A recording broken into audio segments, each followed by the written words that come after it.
To seize the throne by killing his own brother, he ventured into the lair of sirens, seeking the power of the old gods to fulfill his ambition. The creatures would grant any wish, but at a price, the sacrifice of the one he loved most. Repulsed by their grotesque forms, he refused at first, but the old gods were patient. They knew desire would eventually consume him, that he would one day offer up his wife and child without resistance. And they were right. He did not give up. In secret, he allied himself with the dark mage Mordred, plotting to overthrow King Uther. Mordred slew the king of mages, seized his staff, and within the sacred tower forged a pact with darkness, summoning a colossal beast, a mammoth. From that moment on, the centuries-long peace between humans and mages was shattered, and Camelot fell into darkness. The beast crushed the city walls. Soldiers were powerless, forced to watch their defenses crumble. Mordred unleashed dark magic, wiping people out before they could even react. Facing the monstrous creature, despair spread through the ranks. We retreated again and again, trying to defend our last sanctuary with flesh and blood. But atop the altar, Mordred showed no mercy. With necromancy, he controlled the mammoth and smashed through the remaining walls. Believing all was lost, Vortigern urged his brother to surrender. But in that moment of despair, Uther stepped forward. He removed his crown and handed it to Vortigern, then drew the sacred sword and faced the enemy alone. Fearless, he leapt onto a broken bridge, climbed onto the beast's back, and fought his way upward toward Mordred's altar. By then, the walls had fallen,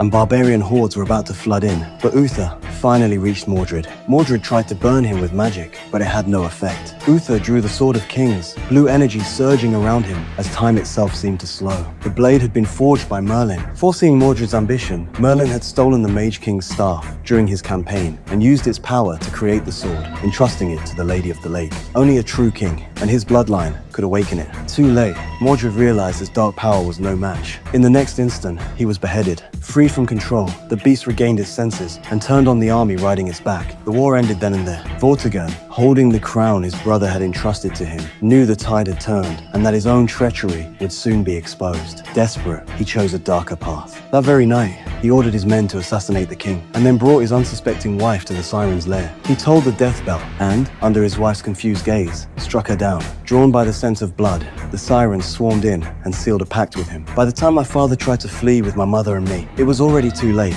Vortigern had become a demon. He killed the queen on the spot. My father drew his sword to protect me, but the dark power was overwhelming.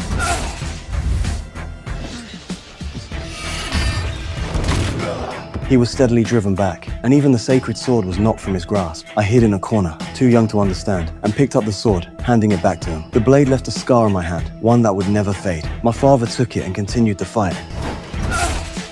Knowing he could not hold out for long, he ordered me to run. Moments later, battered and overwhelmed, he made his final choice.